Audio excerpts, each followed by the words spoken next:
Dan berita mengenai ditangkapnya Lin Xiang ini baru diketahui oleh media Cina pada tanggal 10 Oktober 2024 tersebut. Kalau ternyata Lin Xiang tertangkapnya di Indonesia. Nah, di tanggal yang sama, Lin Xiang pun muncul di sebuah konferensi pers dengan mengenakan seragam tahanan dan masker. Dan ketika berhadapan dengan media, Lin Xiang ini sering sekali menutupi mukanya dia menggunakan tangan, bahkan membalikkan badan agar tidak tersorot oleh awak media, geng. Yo geng, tekan tombol subscribe geng. Halo geng, welcome back to Kamar Jerry.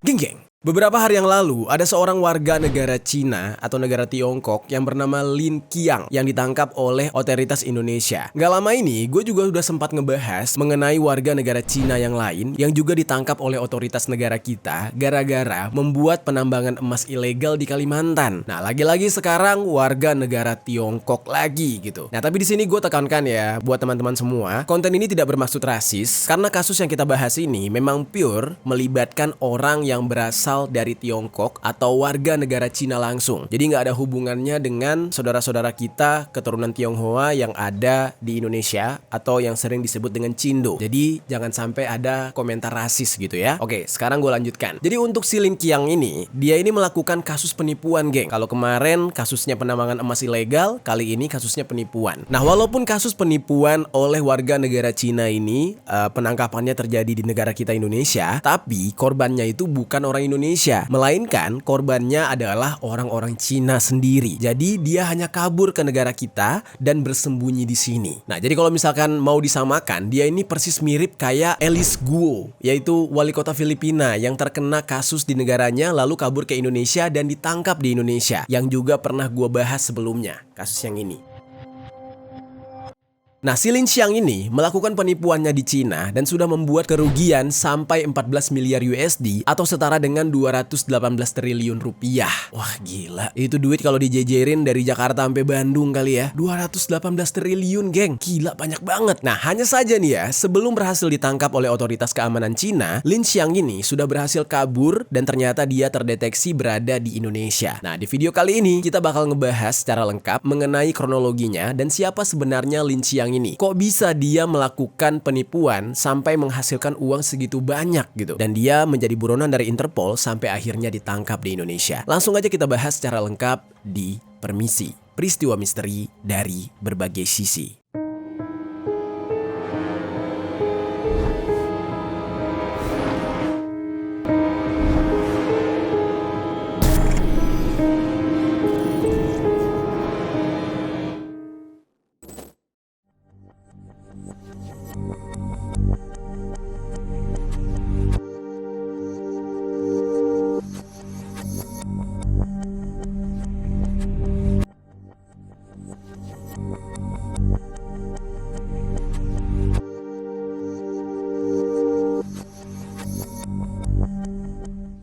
Sebelum kita bahas ke kronologi kejadiannya, kita bahas dulu nih profil dari Lin Qiang ini.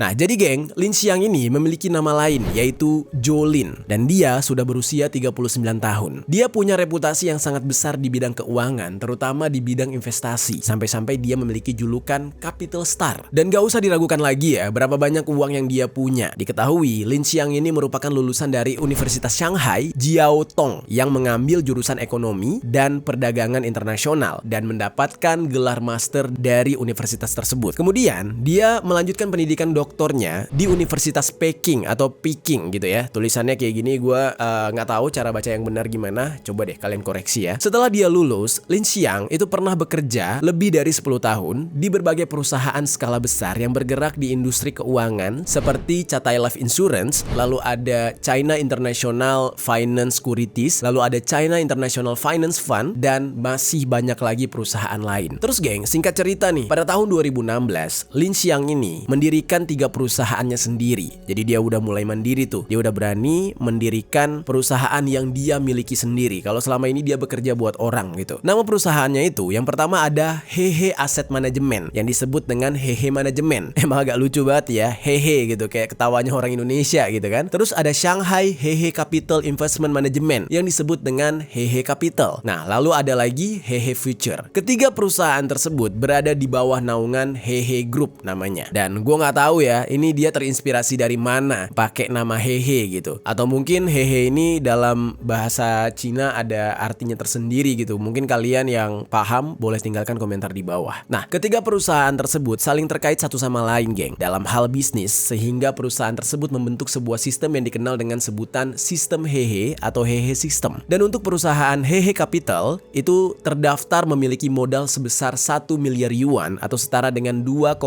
triliun rupiah. Dan perusahaan ini menjalankan berbagai lini bisnis mulai dari dana investasi ekuitas, dana investasi sekuritas, dan dana investasi surat berharga, serta dana properti dan alokasi aset luar negeri, dan masih banyak lagi. Nah, intinya semuanya bergerak di bidang keuangan dan investasi. Jadi bisa kebayang lah ya tajirnya kayak gimana nih perusahaan. Dan pertumbuhan dari Hehe Group ini sangat cepat, geng. Sampai Lin Xiang beserta dengan perusahaannya mencapai tingkat kejayaannya ketika itu karena banyak orang yang pada akhirnya tertarik untuk berinvestasi di perusahaan tersebut. Karena pencapaiannya itu, pada tahun 2021, Lin Xiang ini terpilih menjadi salah satu dari 10 anak muda yang berprestasi di kota Lujiazui, Pudong, Shanghai. Nah, jadi karena memang pesat banget gitu kemajuan perusahaan yang dia pimpin. Tapi sayangnya nih, geng ya, dalam menjalankan bisnisnya untuk menarik investor gitu, Lin Xiang itu tidak melakukan cara yang baik. Nah, biasalah pebisnis yang pengen cepet-cepet kaya gitu ya, maunya tuh pakai cara yang gak halal gitu. Yang mana Lin Xiang ini justru melakukan sebuah trik penipuan. Dia menggunakan skema Ponzi, yaitu sebuah aksi yang sering dilakukan oleh para penipu-penipu untuk bisa mengambil uang sebanyak-banyaknya dari para investor. Jadi sistemnya itu kayak mengakar atau bertangga gitu. Duit si A diambil, lalu duit si B buat keuntungan si A. Nanti ada si C lagi buat keuntungan si B. Jadi sistem Ponzi itu ya kayak mengakar gitu, geng. Dan biasanya skema penipuan Ponzi ini banyak dilakukan oleh perusahaan-perusahaan MLM gitu. Tapi nggak semua MLM sih, ya beberapa ada gitu, geng. Lin Xiang ini diketahui membantu beberapa daerah untuk menyelesaikan masalah obligasi dengan cara mengumpulkan uang sendiri untuk bisa membeli obligasi tersebut lebih awal dengan mengatasnamakan pihak lain. Hal ini membuat kesan seolah-olah obligasi kota di daerah tersebut banyak yang beli, padahal itu dibeli oleh Lin Xiangnya sendiri. Jadi ini kayak trik apa ya? Batu akik, tahu nggak sih batu akik? Nah, gimana caranya batu akik ini terkesan mahal, jadi heboh seluruh dunia atau mungkin seluruh Indonesia gitu ya skopnya? Ya caranya gini, gue tinggal ambil satu batu akik, terus gue minta nih saudara gue buat bayarin nih batu aki gue 1M, nanti kita naikin ke media. Jadilah di saat itu orang-orang berpikir value dari batu aki itu 1M gitu. Jadi dibuat propagandanya. Nah, itulah yang dilakukan oleh Lin Xiang. Dia membeli sendiri produk yang nantinya akan dia promosikan seolah-olah itu laku banget. Nah, untuk menjalankan aksinya tersebut, dia bekerja sama dengan seseorang yang bernama Yulei. Dan keuntungan dari aksinya tersebut seharusnya dibagi dua, tapi ternyata Lin Xiang ini malah mengambil keuntungan yang menjadi bagian milik si Yulei. Nah, di sini udah sistemnya nggak halal, udah gitu nggak adil lagi, malah teman sendiri dimakan. Pokoknya Lin Xiang ini benar-benar penipu ulung. Lin Xiang akhirnya berhasil kabur, sementara Yuli itu berhasil ditangkap dan sekarang Yuli sudah meninggal dunia, geng. Jadi ditangkap, nggak tahu deh meninggalnya karena apa. Yang mana menurut media lokal gitu ya, dia meninggal ya karena putus asa katanya. Udah duitnya dibawa kabur sama Lin Xiang, udah gitu dia ketangkep sendirian lagi. Ya otomatis akhirnya ya dia ngedrop dan meninggal dunia. Nah, sementara Lin Xiang itu kabur, berhasil menghindar dari penangkapan otoritas Cina. Terus geng, selain itu ya, Lin Xiang ini sempat menjanjikan akan memberikan pengembalian pokok dengan bunga yang tinggi hingga mencapai 6-10,1% sebagai cara dia untuk bisa mengelabui orang-orang agar mau berinvestasi. Jadi cara narik investornya itu dengan janji surga gitu, geng. Akhirnya banyak investor yang mau berinvestasi di perusahaannya tersebut. Padahal nih ya, sebenarnya pengembalian pokok sampai 6% atau lebih tersebut merupakan hal yang mustahil untuk sebuah produk obligasi. Jadi nggak mungkin banget dia bisa memberikan pengembalian pengembalian pokok dengan bunga setinggi itu. Jadi benar-benar bohong. Nah, banyak orang yang terbuai dengan janjinya dia tersebut. Ya akhirnya banyak yang tertarik untuk berinvestasi di perusahaan milik Lin Xiang ini. Dan menurut media lokal Cina, karena cara tersebut, Lin Xiang akhirnya berhasil menipu lebih dari 50.000 orang. Kebayang nggak tuh 50.000 orang nyetor ke dia? Gimana nggak kaya dia, geng? Dan mereka yang berinvestasi ke perusahaan Lin Xiang ini nggak cuma berasal dari Cina doang, geng. Karena ada banyak juga yang berasal dari luar negeri. Terus geng, singkat cerita, pada tanggal 25 Agustus tahun 2023 dikabarkan kalau Lin Xiang mengadakan pertemuan dengan para pejabat eksekutif Hehe Group di Hong Kong. Dan sekitar 3 hari kemudian, tepatnya di tanggal 28 Agustus tahun 2023, pejabat eksekutif perusahaan mengatakan kalau mereka sudah tidak bisa lagi menghubungi Lin Xiang. Hilangnya Lin Xiang secara mendadak sebagai pemilik perusahaan tentunya akan berdampak pada kegiatan operasional perusahaan tersebut. Sehingga pada akhirnya, di tanggal 30 Agustus tahun 2023, Hehe Asset Management, perusahaan yang berada di bawah Hehe Group, mengeluarkan sebuah pengumuman kalau perusahaan akan membentuk kelompok pimpinan sementara. Wah, di saat itulah semua investornya kan panik gitu. Wah, gue udah naruh duit di sana, kok tiba-tiba ada pembentukan kelompok pimpinan sementara nih? Ada apa dengan perusahaan ini? Hal ini disebabkan karena pimpinan mereka yang sebenarnya, yaitu Lin Xiang, nggak bisa dihubungi semenjak hari itu, geng. Mereka semua bingung, kemana nih si pemilik perusahaan? Ternyata dia sudah kabur bersama uang milik investor. Nah, perusahaan di saat itu memutuskan untuk membentuk kelompok pimpinan sementara agar bisa memastikan kalau operasional perusahaan tetap bisa berjalan normal sebagaimana mestinya. Ada beberapa orang yang kemudian ditunjuk untuk menjadi pimpinan sementara ini, geng, yaitu yang bernama Wang Hongliang sebagai ketua dan beberapa orang lain yaitu Gao Chunfang, lalu ada Wu Xiaobo, lalu ada Zhu Junui, Hong Lei, Wu Hukui, serta Mu Shouli sebagai anggota. Nah, mereka semua itu benar-benar dibentuk secara dadakan dan mereka semua akan bertugas untuk mengelola pekerjaan di perusahaan tersebut selagi pimpinan mereka yaitu Lin Xiang gak ada kabar sama sekali. Jadi ibaratnya itu kayak lockout dia, tiba-tiba lagi ngegame lockout atau AFK gitu dan semua orang panik. Nah, ketika itu perusahaan menyatakan kalau semua kegiatan operasional berjalan seperti biasa. Ya, mereka mencoba untuk menyembunyikan rasa panik mereka kepada para investor supaya investor juga gak ikutan panik. Dan di saat itu mereka menyatakan kalau mereka tidak mengalami kendala yang berarti, nggak mengalami kendala apapun gitu. Walaupun Lin Xiang tiba-tiba menghilang dari perusahaan tersebut. Nah, semua ini dilakukan agar investor tetap tenang. Terus singkat cerita, keesokan harinya nih, geng, tanggal 31 Oktober tahun 2023, Hehe Capital itu menyatakan kalau mereka gagal menebus 16 produk dengan total 11,5 triliun rupiah. Nah, mulailah di saat itu terlihat nih perusahaannya mulai goyang. Terus berlanjut lagi pada bulan April tahun 2024, Hehe Manajemen mengumumkan di situs resmi mereka kalau mereka akan menangguhkan penukaran. Dan hal ini secara otomatis membuat perusahaan tersebut mengalami krisis keuangan sebab banyaknya investasi yang dikelola oleh perusahaan tersebut yang mengalami penundaan pembayaran, yang mana pastinya jika ini terjadi sangat berdampak besar bagi perusahaan. Nah, hanya saja di saat itu Hehe Manajemen ini memberikan solusi kepada para investornya terkait penundaan pembayaran produk mereka itu dengan cara para investor mengalihkan atau mengubah saham mereka dari produk yang tertunda tersebut menjadi obligasi kota di beberapa daerah dan mengklaim kalau obligasi tersebut sepenuhnya dimiliki atau dijamin oleh Biro Keamanan Daerah sehingga menciptakan sebuah ilusi kalau seolah-olah perusahaan tersebut adalah bagian dari perusahaan milik negara. Nah, jadi segala macam cara lah dilakukan. Dan gak cuma itu aja, geng. Hehe Manajemen juga terlibat di dalam proyek investasi lain yang mana sebagian dari hasilnya digunakan untuk membayar produk keuangan yang sudah gagal dibayarkan. Tapi di sisi lain, mereka terus berupaya untuk menarik investor baru yang membuat Hehe Manajemen ini berhasil membayar lebih dari 500 juta yuan atau setara dengan 1,09 triliun rupiah untuk satu periode. Jadi kayak sistemnya gali lobang tutup lobang, nyari investor baru untuk bayar investor lama gitu, geng. Nah, jadi pihak Hehe Group ini berhasil membayar hutang mereka dengan cara menarik investor yang baru yang berinvestasi ke mereka. Yang mana itu artinya mereka membayar hutang menggunakan hutang yang lain. Dan hal ini membuat investor pada akhirnya merasa nggak puas dengan keputusan bisnis yang dilakukan oleh Hehe Manajemen. Bahkan Hehe Group secara keseluruhan juga diprotes. Sampai pada akhirnya perusahaan pun menyatakan kalau mereka udah nggak bisa lagi membayar pokok pinjaman dari investor yang jumlahnya mencapai 5,2 miliar yuan atau setara dengan 11,3 triliun rupiah. Sehingga perusahaan memberitahukan kepada para investor kalau perusahaan mereka mengalami kepailitan atau kebangkrutan. Kebayang nggak tuh lo kalau lo salah satu investor tuh, tiba-tiba ya kan setiap bulan lagi nunggu-nunggu, cair nih duit gua dari perusahaan hehe manajemen gitu kan, bisa hehe terus setiap hari. Tiba-tiba perusahaan hehe ini ngabarin gitu, maaf ya pak, kita udah bangkrut gitu, dan duit lo udah hangus begitu aja, geng. Sedih nggak tuh? Dan usut punya usut, semua ini dikarenakan si pemilik perusahaan kabur bawa duitnya. Buset, ini kacau banget, geng.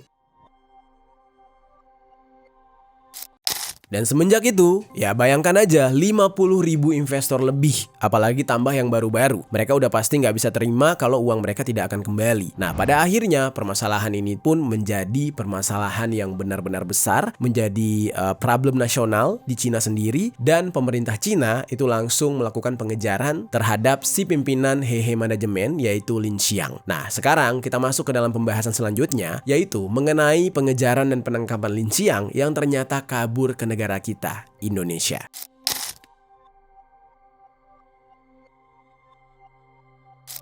Nah sebenarnya geng, sebelum dilaporkan kalau Lin Xiang udah nggak bisa dihubungi lagi dan keberadaannya juga nggak diketahui, beberapa media lokal sudah memberitakan kalau 1 bulan sebelumnya Lin Xiang ini memang udah nggak ada kabar gitu. Nah tapi baru heboh 1 bulan kemudian, dan Lin Xiang itu sudah mengumpulkan uang yang berhasil dia dapatkan dari keuntungan perusahaan tersebut untuk bisa melarikan diri, dan istri beserta anak-anaknya diketahui pergi dari Cina terlebih dahulu menuju ke Singapura. Tapi di saat itu alasannya mereka cuma pengen liburan ke Singapura. Nah jadi nggak ada yang curiga. Terus nggak cuma istri dan anak-anaknya aja geng, orang tua dari Lin Xiang juga diketahui pergi ke Singapura, dan nggak lama setelah perusahaannya menyatakan nggak bisa membayar pokok pinjaman investor. Nah dari sini udah ketahuan banget, udah kelihatan kalau mereka memang sudah merencanakan untuk membawa kabur uang para investor. Nah terus geng, gimana nih dengan Lin Xiang ini? Apakah dia ikut kabur ke Singapura atau enggak? Nah diketahui kalau dia bukan pergi ke Singapura, melainkan terlebih dahulu